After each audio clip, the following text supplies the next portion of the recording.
All right, so you're wondering how your 2025 is going to turn out. There is a simple way to figure this out. I saw this trend pop up on my Insta, and I'm like, oh, we are so doing this in the Bert Show studio. So this woman says, in order to predict your 2025, you need to look up the movie that was number one the year you turned 10.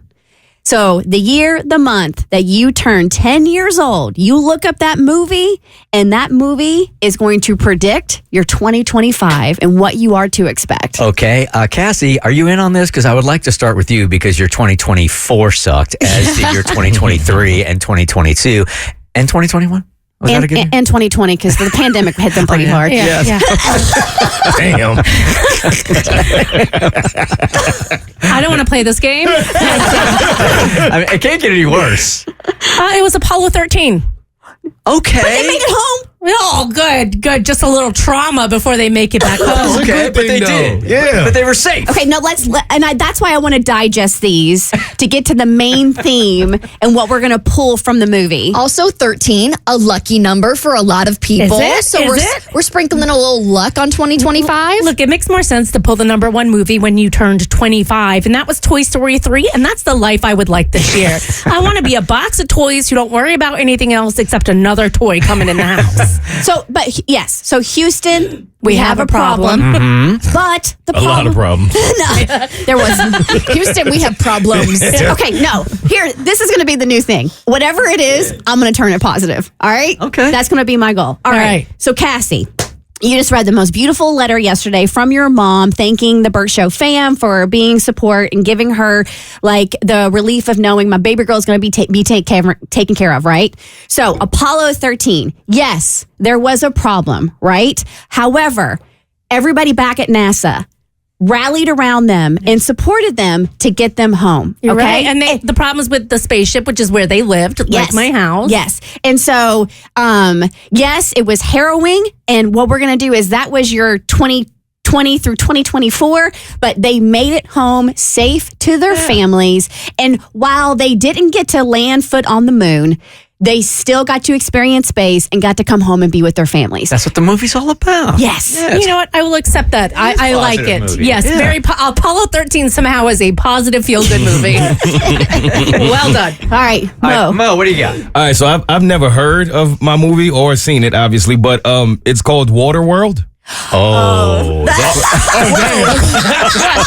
I guess it's good. Is that like a water park? Like, is it like a Disney movie? Wasn't it like No. universally panned? It was, it's a Kevin Costner movie that at the time everybody was talking about how much money he was spending on this. man. This is going to be a blockbuster. And it came out and it crashed so hard. And it was a long movie too. I don't think we could find one listener that has actually watched that thing from the beginning to the end. Yeah, apparently at the time it was the most expensive movie ever produced. It was like $235 million. It basically was like the most overrated movie of all time. Okay. From what I'm reading. All right, let's spin this. Damn, I'm overrated. This is wow. No, let's spin this. All right, so if you don't know, the actual premise, the Earth is almost entirely covered by water after the polar ice caps melt and the remaining humans have adapted to survive. So climate change ruined the planet. Yes. Okay. No, but that's what, okay. And obviously what we're seeing play out across the country, across the world right now.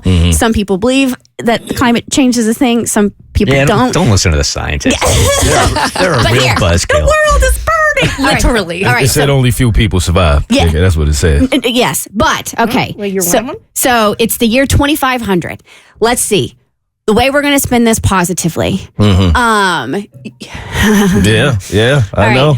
Here, so this is going to be for 2025. I think the fact that this is your movie, you have a platform where you can get people to acknowledge climate change and you can help make a positive change in the world and for the earth so we don't end up having the earth entirely covered by water because the polar ice caps melt. Man, what a crock of BS that. That was rough. There was a lot of turbulence in that positive spin. I'll add to it. The entire planet tried to take you down, but you survived. I'm not mad at that.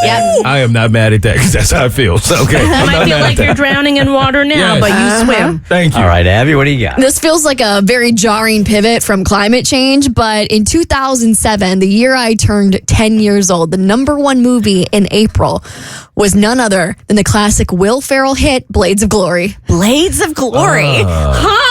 What does that say about your 2025? What was that movie? Was he like a ice skater? Like synchronized ice skating or whatever the hell that is? So Chaz Figure Michael skating. Michaels and Jimmy McElroy are two titans of skating at the Winter Olympics. The fierce rivals find themselves forced to share the winner's podium when they both score gold.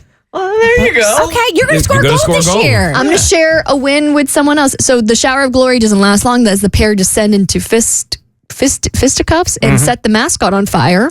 Who do you consider your biggest competition? Myself. There you go. And guess what? They both win. There we go. Wow. They both win. That's Getting not the bad. gold this year. It is. Mine is easy, and you're not going to have to positive spin this thing at all. Perfect. Because it's called A New Hope. It was Star Wars Episode 4, A New Hope. Look at that. Look at that. You don't got to spin anything. Well, of course, yours is going to be the best because your life is the best because everything's going great for you. I'm on a nice streak right now, but I do know this shall pass.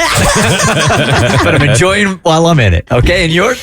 All right. So again, I don't know how to take this, so I would actually appreciate input from you guys. My number one movie, the year I turned 10 in June of '89, Indiana Jones and the Last Crusade. Best movie ever. That was the one about the Holy Grail, where they were trying to get to the Holy Grail. I got it. Okay.